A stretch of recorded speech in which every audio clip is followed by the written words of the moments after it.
আসসালামু আলাইকুম সুপ্রিয় দর্শক, আশা করছি সকলেই ভালো ও সুস্থ আছেন। আমি রুশনীয় চলে এলাম আপনাদের সামনে নতুন আরও একটি ইনফরমেটিভ ভিডিও নিয়ে।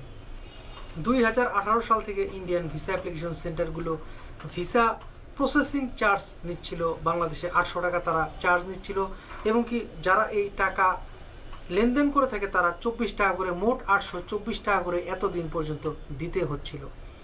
তো এটি প্রায় ডাবল হয়ে যাচ্ছে আগামী মাসের 10 তারিখ থেকে। আগস্টের 10 তারিখ থেকে আপনাদেরকে পরিশোধ করতে হবে 1500 টাকা করে। তবে এর সাথে কোনো প্রসেসিং চার্জ দিতে হবে কিনা, যেমনটা আগে 800 টাকার সাথে 24 টাকা দিতে হতো, এইবার 1500 টাকার সাথে কোনো এক্সট্রা চার্জ পে করতে হবে কিনা এরকমটা তাদের ওয়েবসাইটে দেওয়া নেই। আপনারা ইচ্ছা করলে আইব্যাক বিডিজেডি যাদের অফিসিয়াল ওয়েবসাইট রয়েছে সেখানে গিয়ে ভিজিট করতে পারেন।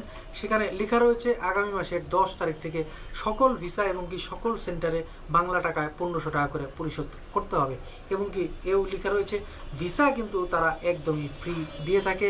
বাংলাদেশিদের জন্য ইন্ডিয়ান সরকার কোনো প্রকার কোনো ভিসা চার্জ নেয় না। এতদিন পর্যন্ত যেটি 824 টাকা নেওয়া হচ্ছিল কিংবা সামনে যেটি 1500 টাকা নেওয়া হবে, এটি মূলত আইভ্যাক্স সেন্টারে যে জমা হয়ে থাকে, সেখানে যে প্রসেসিং হয়ে থাকে, সেখান থেকে চলে যায় বাড়িধারাতে কিংবা অন্য অ্যাসিস্ট্যান্ট হাই কমিশনে, সেখান থেকে আবার চলে আসে আইভ্যাক্স সেন্টারে, সেখান থেকে পাসপোর্ট ডেলিভারি করা হয়। এই যে প্রসেসিংটা রয়েছে এটার চার্জ বাবদ এতদিন পর্যন্ত 824 টাকা নেওয়া হচ্ছিল এবং কি সামনে 1500 টাকা নেওয়া হবে।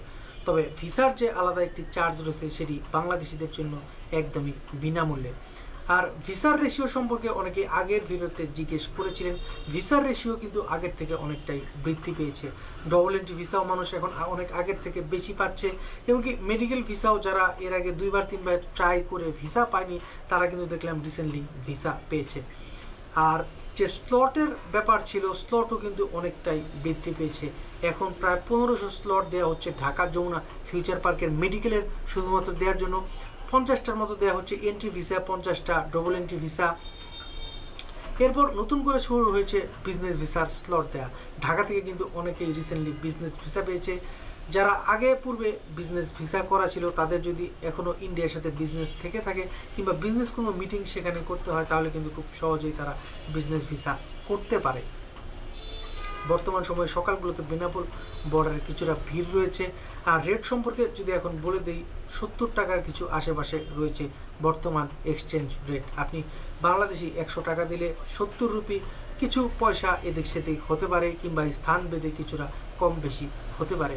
কলকাতাতে হোটেলগুলোতে ঠিক আগের মতো এখনও তেমন একটা ভিড় নেই, ফাঁকা ফাঁকাই রয়েছে এবং কি খরচও রয়েছে সাধ্যের মধ্যে। নবাব ইটিং হাউস কিছুদিন বন্ধ ছিল, সেটিও কিন্তু পুনরায় আবার চালু হচ্ছে।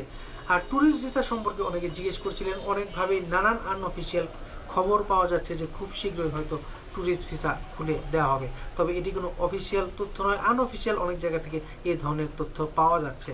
নতুন কোনো তথ্য চলে আসার সাথে সাথে আমি আপনাদের সামনে রুশনীয় আবার নতুন ভিডিও নিয়ে হাজির হব। সে পর্যন্ত সকলে সুস্থতা কামনা করছি। সকলেই ভালো থাকবেন, সুস্থ থাকবেন, নিরাপদে থাকবেন। আল্লাহ হাফেজ।